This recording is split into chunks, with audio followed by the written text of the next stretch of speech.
লোক সরকারি চাকরি বাকরি করে ক্ষমতার বলে এই সবটা পরিস্থিতি যাচ্ছে। গরিব মানুষ চাকরি করে আমার ঘরটা দেখেন, ঘরগুলো দেখেন, তার পাশে ঘর তুলে সব ক্ষমতার বলে ভাঙি হয়ে গেল। এগুলো এখন তারা দেখছে, তারা দেখছিনি, দেখবে নাকি তারা? এদের কোনো দোষ ছিল? তারা জমি বেড়াচ্ছে, তারাই সব কিছু করে দলিল ডকুমেন্ট সব কিছু নিয়ে তারা ফলবেলা কৌশলে নিয়ে ছিঁড়ে বেড়াইছে। এখন তার ফটোকপি তারা, তাদের কোনো আইন নাই। এই যে দেখেন এখন ক্ষমতা করে সরকারি চাকরি বাকরি করে এগুলোই করে বেড়াচ্ছে। কারা ভাঙবে? এই যে এই বাড়ির লোকরা, রাজুন ছিল, রাজুনের আমরা ছিল আরো থানা থেকে ডিসি মিসি নিয়ে আছে, থানার পুলিশ বসে রাখে তারা এই কাজ করছে। মিস্ত্রি পর্যন্ত সঙ্গে নিয়ে আছে, মিস্ত্রি পর্যন্ত নিয়ে আছে এই কাজ করে ঠিক আছে ওরা।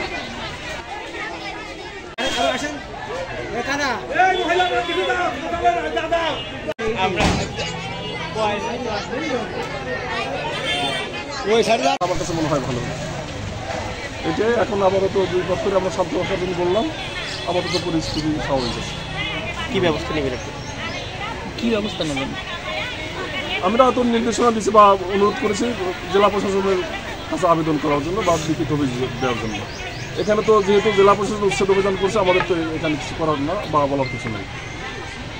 কারো যদি তারপরে যদি কোনো আইনি কোনো বা কোনো কেউ অন্যায়ের শিকার হয়ে থাকে বা মারধর বা আইন শৃঙ্খলা যদি কোনো এই ধরনের অবনতি হয়ে থাকে, তাহলে আমাদের থানাতে অভিযোগ করে আমরা সেই ব্যবস্থা নেব।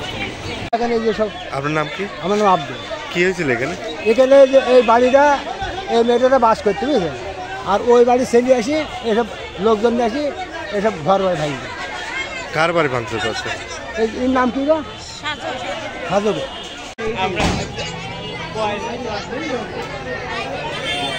ওই সাইড